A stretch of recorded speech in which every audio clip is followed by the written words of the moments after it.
Jalan. Perintah Kaisar Naga bab 225. Bangunlah, matahari sudah bersinar terang, dasar malas. Yuki memukul pintu kamar Dave dengan kuat. Dave menghembuskan nafasnya dan membuka matanya.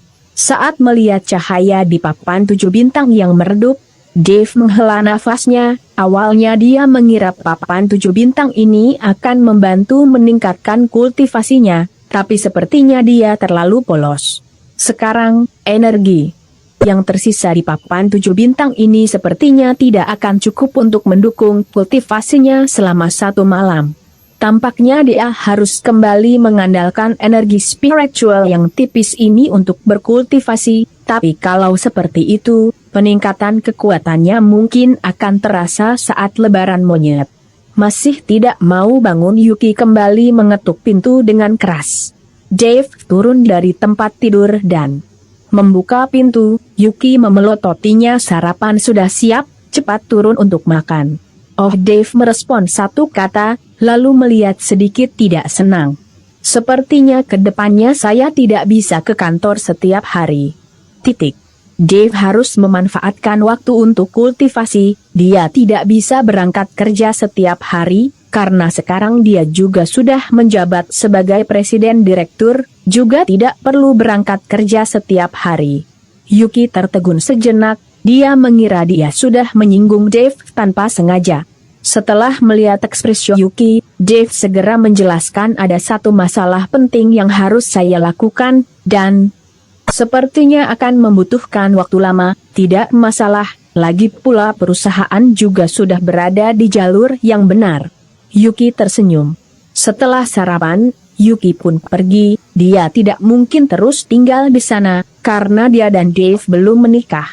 Bahkan belum bertunangan, dan tidak memiliki hubungan resmi. Keduanya hanya saling memahami perasaan satu sama lain. Setelah Yuki pergi, ada seseorang yang mengantarkan 2 kantong bahan obat untuk Dave. Itu adalah bahan yang disiapkan oleh Yuki. Di dalamnya ada jasmur lingzhi dan ginseng yang sudah berusia ratusan tahun, dan lain-lain, dan 2 kantong bahan obat itu saja sudah berharga setidaknya miliaran. Saat kantong itu dibuka, Dave langsung merasakan energi spiritual yang kuat memenuhi seisi ruangan. Bahan obat yang berharga ini mengandung banyak energi spiritual, dan saat merasakan energi spiritual yang kuat itu, Dave sedikit tidak bisa menahan diri dan ingin meramu bahan obat ini menjadi pil penambah energi. 1 butir pil penambah energi akan lebih efektif dibandingkan dengan kultivasi Dave semalaman. Tapi pada akhirnya, dia tetap menahan dirinya. Bahan obat ini disiapkan untuk diramu menjadi pil obat untuk menyembahkan ibunya dan Wan. Kalau dia meramunya menjadi pil penambah energi, bagaimana dengan mereka? Setelah menghilangkan pemikirannya untuk membuat pil penambah energi, Dave mulai menyatukan ibu jarinya dan manisnya, lalu mulai membaca formula. Energi spiritual berputar dengan gila dan dantinya, dan segera kobaran api berwarna biru muncul di jari Dave. Ini juga merupakan teknik alkimia yang diajarkan oleh Ryu padanya. Teknik alkimia seperti ini tidak memerlukan tungku eliksir untuk membuat pil obat, hanya saja itu memerlukan energi spiritual dalam jumlah besar. Semakin berharga pil obat yang dibuat, maka semakin banyak juga energi spiritual yang dibutuhkan. Saat Dave tidak memiliki tungku eliksir, jadi dia hanya bisa menggunakan teknik alkimia yang menghabiskan energi ini untuk meramu pil obat. Setelah 1 jam lebih, 3 pil obat muncul di tangan Dave. Di antaranya ada 1 pil obat paling kecil, adalah pil penambah energi yang dibuat dengan menggunakan sisa bahan. Pil penambah energi ini sangat biasa, tidak termasuk pil obat yang berharga, tetapi setelah memakannya, itu dapat membuat orang mengumpulkan energi dan memadatkan energi mereka, dan kekuatan mereka akan meningkat banyak dalam sekejap. Setelah berpikir sesaat, Dave menelpon Yansen dan berniat memberikan pil penambah energi ini kepada Yansen. Bagaimanapun Yansen adalah bawahannya sendiri, kalau dia selalu dipukuli oleh orang, itu juga membuatnya malu. Setelah menerima telepon Dave, Yansen hendak segera menuju ke perumahan Bumi Indah untuk menemui Dave. Kamu tidak perlu kemari, saya yang akan menemuimu. Kamu di mana? Dave tidak ingin Yansen ke rumahnya, karena orang tuanya juga berada di rumah, itu tidak leluasa. Tuan Dave, saya berada di Jalan Laksamana, restoran Dava ruangan VIP nomor 307. Yansen segera menjawab. Baik, tunggu saya. Dave langsung menutup teleponnya. Dave tahu Jalan Laksamana, itu termasuk jalanan terbesar yang menjual banyak makanan di kota Surau, dan di sana juga banyak restoran serta kedai teh. Setelah memberitahu Celine dia tidak akan makan siang di rumah, Dave langsung pergi dan memesan taksi untuk pergi ke restoran Dava. Selain untuk memberikan pil penambah energi pada Yansen, dia juga memiliki hal yang ingin dibahas dengan Yansen. Perintah Kaisar Naga bab 226 taksi berhenti di depan pintu restoran Dava. Dave turun lalu membayar ongkos taksi dan taksi pun melaju pergi. Di depan pintu restoran Dava terlihat banyak mobil mewah yang terparkir. Saat itu ada sebuah Mercedes-Benz C-Class yang berhenti di depan Dave. Wah, bukannya ini Dave. Kapan kamu dibebaskan? Bukankah kamu di penjara? Mobil berhenti dan jendela mobil diturunkan, lalu seorang pemuda yang mengenakan anting-anting menjulurkan kepalanya. Orang ini adalah Berharap, teman kuliah Dave, saat kuliah keadaan ekonomi keluarga Berharap juga lumayan, mereka punya sebuah pabrik kecil, dan setelah beberapa tahun lulus, dia juga sudah mengendarai Benz. Dave, kamu menghadiri acara reuni dengan berpakaian seperti ini, bukankah ini terlalu lusuh? Seorang wanita yang duduk di kursi penumpang juga menoleh dan bertanya dengan tatapan jijik pada Dave. Wanita ini juga teman kuliahnya Dave, yang bernama Sophie. Dia dan Berharap sudah bersama sejak kuliah, dan hubungan mereka masih awet sampai sekarang. Dave hari ini tidak mengenakan pakaian yang dibelikan oleh Yuki. Meskipun jas-jas itu berharga mahal, tapi Dave merasa tidak nyaman dan tidak natural saat mengenakannya. Dia lebih menyukai pakaian lamanya yang membuatnya nyaman. Alah, tinggal ngomong aja kampungan sok enggak nyaman segala. Wah, kekekekek, sudahlah, dia baru bebas dari penjara, bisa mengenakan pakaian ini saja sudah lumayan. Itu mungkin pakaian terbaik yang dia punya. Berharap berkata lalu ngunyah setir mobil dan memarkirkan mobilnya. Dia turun dari mobil dan melihat Dave. Siapa yang menghubungimu tentang acara reuni kali ini? Seingatku tidak ada orang yang menelponmu. Saya bukan datang untuk menghadiri acara reuni, Dave berkata lalu hendak berjalan masuk ke dalam restoran Dava sambil jungkir balik berkali-kali. Tidak datang untuk menghadiri reuni, lantas kamu datang untuk makan? Melihat penampilanmu juga tidak mirip seperti tamu yang datang kemari untuk makan. Sudahlah, akui sajalah, apa kamu mendengar tentang acara reuni jadi datang kemari untuk makan gratis? Tidak memalukan kok, kita semua kan teman, tidak perlu tidak enak hati. Acara reuni kali ini dibayarkan oleh Yuan dan dengar-dengar sana juga akan datang. Sana sekarang sudah menjadi Nyonya Kintan loh, bisa berkesempatan untuk makan bersamanya sangat jarang. Sophie menghalangi Dave dan menertawakannya dengan penghinaan. Batin Dave, tak tukurai mucok, WKWKWK, Sophie, kamu ini benar-benar lupa atau pura-pura lupa, sana itu mantan Dave, sekarang dia sudah menjadi Nyonya Kintan. Dave mana punya muka untuk menemuinya, Berharap berkata sambil garuk pantat dan menaikkan celananya.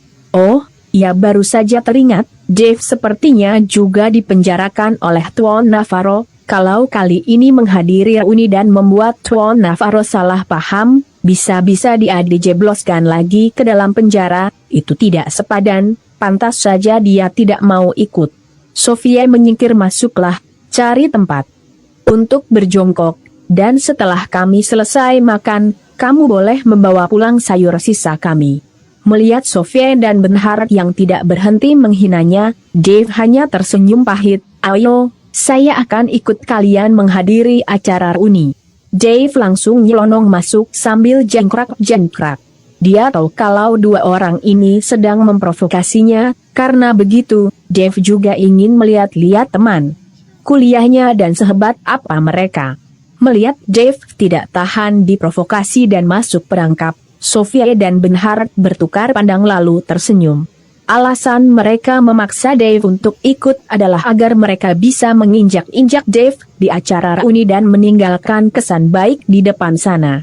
Sekarang sana sudah menjadi Nyonya Kintan, perusahaannya Bernhard juga memiliki sedikit hubungan kerjasama dengan keluarga Kintan melalui sana. Mereka membawa Dave menuju ruangan VIP dan saat pintu diterbuka terlihat 7-8 orang sedang duduk, dan salah satunya adalah sponsor hari ini, Yuna. Ben, kalian berdua datang terlambat, hukumannya harus minum 3 gelas ya. Dengar-dengar kamu sudah membeli Mercedes-Benz ya. Hebat sekali, semudah ini sudah bisa mengendarai Benz. Kamu dan Sophie masih bersama ya? Saya kira kalian sudah putus saat tamat kuliah. Setelah memasuki ruangan, banyak orang yang menyapa Bernhard. Bagaimanapun Bernhard sekarang adalah seorang bos muda. Perintah Kaisar Naga Bab 227. Dave, kamu kenapa kemari? Sedangkan Yuna yang melihat Dave langsung menyengitkan keningnya. Beberapa waktu lalu saat Jatski dan beberapa orang lainnya dipukuli oleh Dave, Yuna sudah tidak berani macam-macam. Oh, kamu bertemu dengannya di luar, jadi mengajak masuk. Lagi pula kita semua kan teman, semuanya juga saling kenal. Saat ini, mereka mulai menyadari keberadaan Dave yang ada di belakang Bernhard, bahkan salah satu pemuda berdiri dan bertanya dengan semangat, Kak Dave, sejak kapan kamu dibebaskan?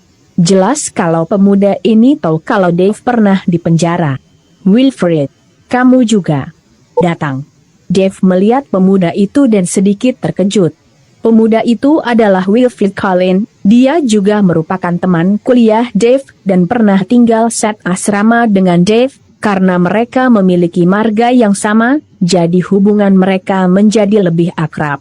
Hanya saja saat mereka sedang kuliah, kondisi keuangan keluarganya Wilfred tidak terlalu baik, dan sering dibantu oleh Dave, jadi Dave tidak menyangka kalau Wilfred akan ikut hadir di acara reuni. Bagaimanapun tujuan dari acara reuni sudah berubah, acara reuni sekarang hanya dipergunakan sebagai ajang pamer bagi orang-orang kaya. Kak Dave, sudah lama sekali kita tidak bertemu, saya sangat merindukanmu, ayo cepat duduk. Wilfred menarik Dave duduk di sampingnya, wajahnya terlihat bersemangat. Kak Dave, kamu sudah bebas, kenapa tidak menghubungiku? Saya kan bisa mentraktirmu untuk merayakan kebebasanmu. Saya baru bebas beberapa hari, itu terlalu merepotkan, saya tidak ingin merepotkan kalian.